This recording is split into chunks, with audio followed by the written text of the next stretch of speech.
तो आपको पता है कि गूगल स्प्रेडशीट में बग हम कैसे रेस करते हैं।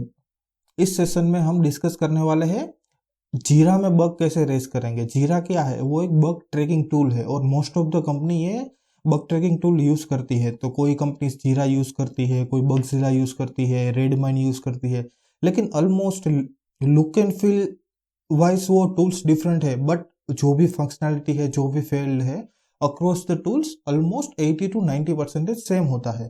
तो आज हम देखने वाले हैं जीरा में बग कैसे रेस करेंगे। उससे पहले ये वीडियो को लाइक करना, शेयर करना और फंडू टेस्टर को सब्सक्राइब करना मत भूलना। Camera rolling action.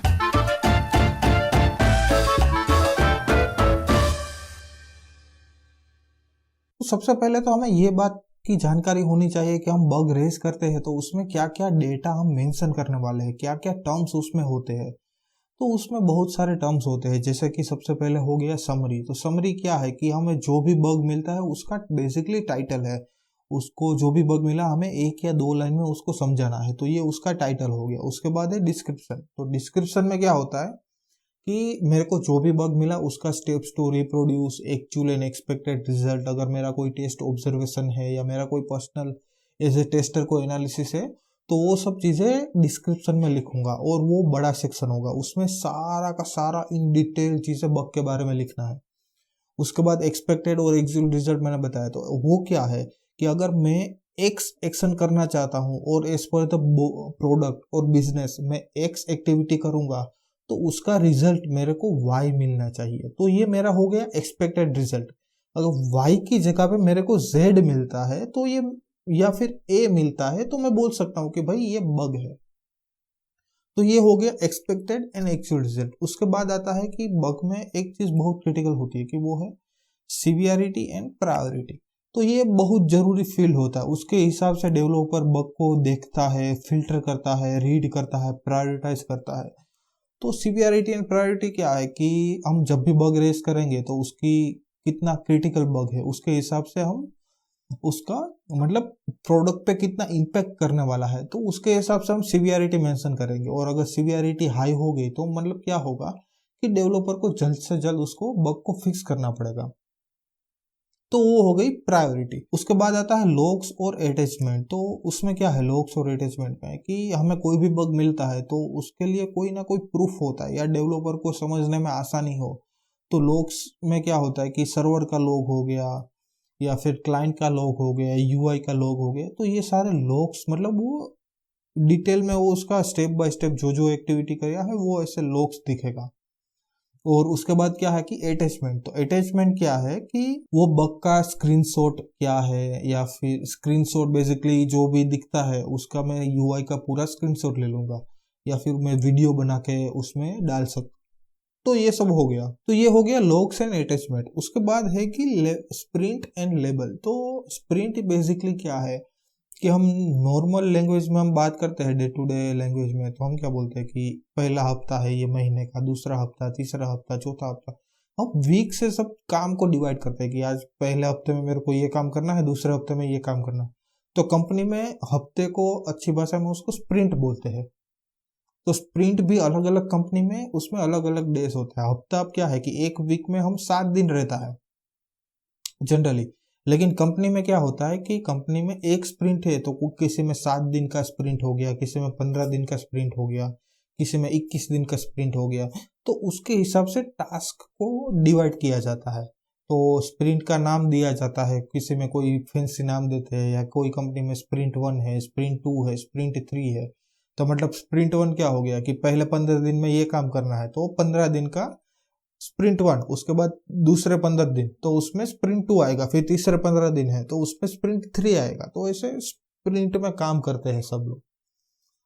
उसके बाद क्या है कि लेबल। लेबल क्या है कि उसमें बहुत चीजें मेंशन की जाती है कि जैसे फंक्शनैलिटी है, फेसबुक में मैं काम कर रहा हूँ तो उसमें क्या हो जाएगा कि अलग अलग फीचर है, लॉगिन हो गया, साइन अप हो गया, ग्रुप्स हो गया, पेज हो गया, न्यूज़ फीड हो गया। तो या तो लेबल में मैं वो डाल सकता हूँ या फिर क्या डाल सकता हूँ कि फंक्शनैलिटी का बग है, यूआई यूएक्स का बग है, बैकएंड का बग है, फ्रंट एंड का बग है।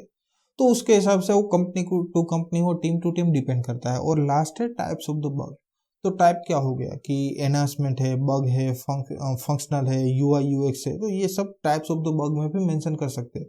अब ये सारी चीज में सबसे इंपॉर्टेंट क्या है, तो क्या समरी हो गई, description, actual and expected result and environment है, और सीवियरिटी प्रायोरिटी। बाकी का जितना भी ज्यादा डेटा डालो वो इतना इजी हो जाएगा, बट ये सब मिनिमम चीजें 3 या 5-6 चीजें है हो गई, वो सब मिनिमम चीजें है, उससे डेवलपर को समझ में आ जाएगा। तो ये मेरा जीरा बोर्ड है ना, मेरे को बग क्रिएट करना है। तो सबसे पहले ये जो प्लस आइकॉन है उस पर मैंने क्लिक किया, तो आपको यहाँ पे दिख रहा है कि मैंने प्रोजेक्ट डिफाइन किया है, वो फेसबुक है, और यहाँ पे इश्यू टाइप में क्या है, तो कि स्टोरी है, टास्क है, बग है, इपिक है। तो नाउ हमें बग रेस करना है, तो मुझे बग पे सिलेक्ट करना है। अब मैं कौन सा बग रेस करने वाला हूँ कि फॉर एग्जाम्पल अगर मैं फेसबुक में इनवैलिड पासवर्ड से लॉगिन करूंगा तो मेरे को प्रॉपर एरर मैसेज दिखना चाहिए, वो बग मैं रेस करने वाला हूँ। तो यहाँ पे मैं मेंशन करूंगा समरी में कि error message should be display, error message is not showing for invalid data, error message is not showing for the invalid data. Now in description मेरे को steps to reproduce expected actual result ये सब यहाँ पे लिखना है। तो सबसे पहले मेरा क्या स्टेप होगा कि मेरे को यूआरएल पे जाना है, तो यहाँ पे मैं क्या लिखता हूँ कि गो टू www.facebook.com। तो ये मेरा पहला स्टेप हो गया। उसके बाद मेरा दूसरा स्टेप क्या है कि I have to enter valid email ID in user name field और email field. So enter valid email ID in email field, ये मेरा दूसरा स्टेप हो गया। अब थर्ड स्टेप क्या रहेगा कि अब मेरे को इनवैलिड पासवर्ड डालना है, तो ये मेरा थर्ड स्टेप रहेगा।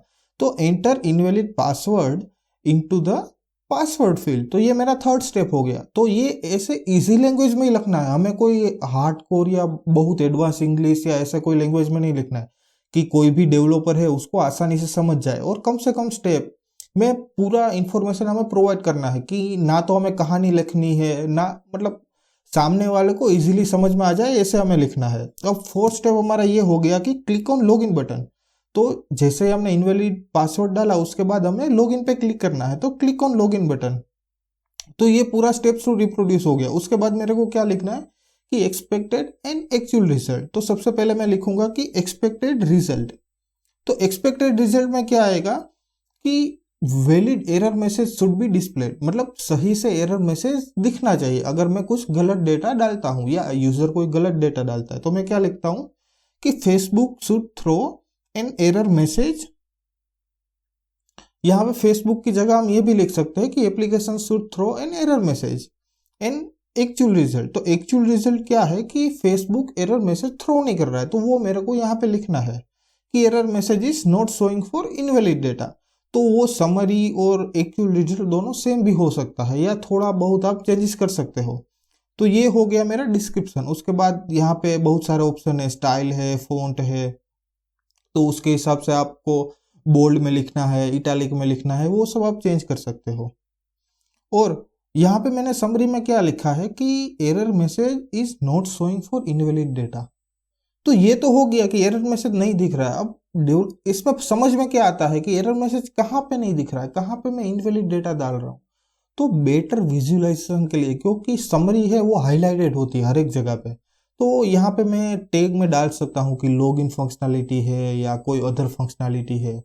फिर टाइप ऑफ द इश्यू डाल सकता हूँ कि फ्रंट एंड है, बैक एंड है, यूजर एक्सपीरियंस है। तो यहाँ पे मैं डाल रहा हूँ कि लॉगिन फंक्शनैलिटी इन ब्रैकेट में डाल रहा हूँ कि यूजर एक्सपीरियंस, क्योंकि ये यूजर एक्सपीरियंस का इश्यू, अगर सही से हमें डेटा नहीं दिख रहा है या क्या दिक्कत है, क्या गलती हमने की है, वो हमें समझ में ही नहीं आ रहा, तो यूजर कंफ्यूज हो जाएगा और धीरे धीरे एप्लीकेशन से दूसरे एप्लीकेशन में चला जाएगा अगर सिमिलर कोई एप्लीकेशन अवेलेबल है तो ये सब चीजें हम लिख सकते हैं। उसके बाद है नोट। तो नोट मतलब जो भी आपको और एक्स्ट्रा इन्फॉर्मेशन देनी है या फिर ऐसा कुछ है कि टेस्टर का इन्वेस्टिगेशन किया है, ये सब डेटा आप डिस्क्रिप्शन में लिख सकते हो।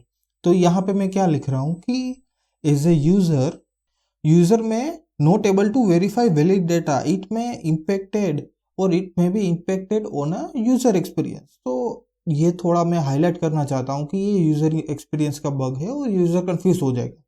तो जो भी मेरा दिमाग में है या जो भी मेरा थॉट प्रोसेस है उसके हिसाब से मैं यहाँ पे लिख सकता हूँ। उसके बाद आता है कि प्रायोरिटी। तो ये बग की प्रायोरिटी उतना क्रिटिकल नहीं है, तो मतलब मैं मीडियम रखता हूँ या लो भी रख सकता हूँ। तो यहाँ पे अभी फिलहाल के लिए मैंने मीडियम सिलेक्ट किया है। उसके बाद लेबल है। तो लेबल में क्या है की फंक्शनैलिटी भी लिख सकते हो, या अगर दूसरा कोई मैनेजमेंट ने या डेवलपर ने लेबल दिया है या फिर टेस्ट लीड ने, तो वो सब अब मेंशन कर सकते हैं। तो यहाँ पे मैं लेबल में क्या रखता हूँ कि login and sign up functionality, क्योंकि ये मेरा फ्लो में बग्स आएगा, तो जितना भी बग यहाँ पे आएगा वो ये लेबल में डालूंगा, तो उसके हिसाब से फिल्टर हो जाएगा और हम देख पाएंगे। अब एनवायरनमेंट में क्या लिखना है कि हमें जो भी एप्लीकेशन में एनवायरनमेंट में हमें क्या लिखना है कि हमने जो भी ब्राउज़र पे या जो भी ब्राउज़र के वर्जन पे हमने टेस्ट किया है वो सब इन्फॉर्मेशन यहाँ पे लिखनी है, या एप्लीकेशन का बिल्ड नंबर कौन सा है। तो लेट्स से मेरा ब्राउज़र क्रोम है और उसका वर्जन 50 है, तो यहाँ पे ये सब चीज़ें मैं मेंशन करूँगा। और ओएस क्या है कि मेरा सिस्टम का ओएस क्या है, कि मैं मैक पे टेस्ट कर रहा हूँ, विंडोज़ पे टेस्ट कर रहा हूँ, लाइनक्स पे टेस्ट कर रहा हूँ, तो ये सब चीज़ मैं यहाँ पे लिखूंगा। और मेरे को अटैचमेंट ऐड करना है, तो जो भी स्क्रीनशॉट मिलता है वो कैप्चर करूंगा और मैं स्टोर करूंगा। अब यहाँ पे मेरे को किसको असाइन करना है, तो कि डेवलपर, जो भी डेवलपर इस पे काम करने वाला है मैंने उसको असाइन कर लिया। और उसके बाद मैं स्प्रिंट मेंशन कर रहा हूँ, तो मेरा एक्टिव स्प्रिंट का नाम है फेसबुक। तो यहाँ पे आपको दिखेगा अभी मेरे पास एक स्प्रिंट है, लेकिन 3-4 स्प्रिंट होगा तो इन ब्रैकेट में जो भी एक्टिव स्प्रिंट है वो दिखेगा, बाकी का पुराना स्प्रिंट होगा या फ्यूचर स्प्रिंट होगा। तो ऐसे हम क्रिएट कर सकते हैं, और जैसे क्रिएट करेंगे वो टू डू लिस्ट में चला जाएगा। ये हमारा कंबन बोर्ड ऐसा दिखता है, यहाँ पे जो भी बग्स है वो सब यहाँ पे दिखते हैं। तो जैसे ही टू डू लिस्ट में जाएगा, बग रेस करेंगे, डेवलपर को ऐसा मेल जाएगा और डेवलपर यहाँ पे पढ़ पाएगा कि क्या बग रेस किया है। यहाँ पे ऑलमोस्ट ऑल द इन्फॉर्मेशन होगी, और ये यूआरएल से डेवलपर नेविगेट कर पाएगा सीधा जीरा पे। तो यहाँ पे आप देख सकते हो कि ये जो भी इंफॉर्मेशन हमने लिखी है वो एज इट इज यहाँ पे दिखती है।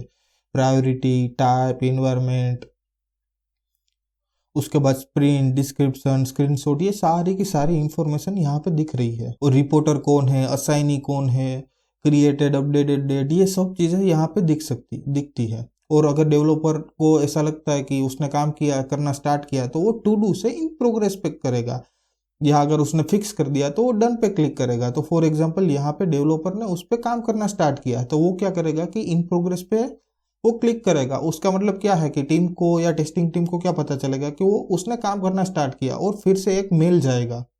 और ये बग कहाँ पे जाएगा, तो कि टू डू लिस्ट से इन प्रोग्रेस के लिस्ट में ये बग चला गया है। और जैसे ही टू इन प्रोग्रेस लिस्ट में चला गया, अब क्या होगा कि डेवलपर ने वो बग को फिक्स कर दिया। अब वो क्या करेगा कि वो फिक्स स्टेटस में डालेगा या डन स्टेटस में डालेगा। तो यहाँ पे भी ये स्टेटस, अभी 3 स्टेटस दिखते हैं, टू डू है, इन प्रोग्रेस है और डन है। तो वो भी जो कन्वर्ट बोर्ड हैंडल करता है, या मैनेजमेंट है, या स्क्रम मास्टर है, वो अपने हिसाब से वो अलग अलग वो लिस्ट बनाएगा कि टू डू, इन प्रोग्रेस, उसके बाद एक और स्टेटस डालना है कि फिक्स्ड, और उसके बाद डन करना है या फिर क्लोज्ड करना है। जो भी टास्क पे, इपिक के स्टोरी पे काम हो गया वो क्लोज में डालना है। तो मतलब 4 स्टेज होगा या 3 स्टेज होगा, अलग अलग टीम के हिसाब से आइडेंटिफाई होगा। तो आशा रखता हूँ कि आपको समझ में आ गया है, और अगर आपको कोई भी क्वेश्चन है तो आप मुझे कमेंट सेक्शन में पूछ सकते हो। और ये वीडियो को लाइक करना और शेयर करना मत भूलना, और फंडू टेस्टर को जरूर सब्सक्राइब करना। हम मिलते हैं अगले लेक्चर में नए टॉपिक के साथ। Thank you so much.